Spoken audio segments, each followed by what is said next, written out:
কড়াইতে দেশি পুঁটি মাছ দিয়েছে, লবণ, হলুদ, লঙ্কার গুঁড়ো দিয়ে মেখে সর্ষের তেলে উল্টে পাল্টে লো টু মিডিয়াম ফ্লেমে 5 মিনিট ভেজে নিয়েছে। কড়াইতে সর্ষের তেল দিয়েছে, কাঁচা লঙ্কা, টমেটো, ক্যাপসিকাম দিয়েছে, স্বাদ মতো লবণ, জিরা, ধনের গুঁড়ো, হলুদ গুঁড়ো দিয়েছে। লো টু মিডিয়াম ফ্লেমে ঢাকা দিয়ে রান্না করতে হবে। 5 মিনিট ঢাকা দিয়ে ভাজা পুঁটি মাছ দিয়েছে, আদা বাটা, একটি পেঁয়াজ মিক্সিতে পেস্ট করে নিয়েছে। লো টু মিডিয়াম ফ্লেমে 5 মিনিট নাড়াচাড়া করে নিয়েছে। তেঁতুল জলে ভিজিয়ে রেখেছে। এখানে 1 চা চামচ মিষ্টি দিয়েছে, তেঁতুলের কাঠ দিয়ে দিল।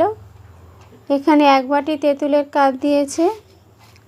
লো টু মিডিয়াম ফ্লেমে 5 মিনিট ফুটিয়ে নিয়েছে। একটু উল্টে পাল্টে দিল। একটু শুকনো শুকনো তৈরি করেছে। নাড়াচাড়া করে মা নামিয়ে নিয়েছে।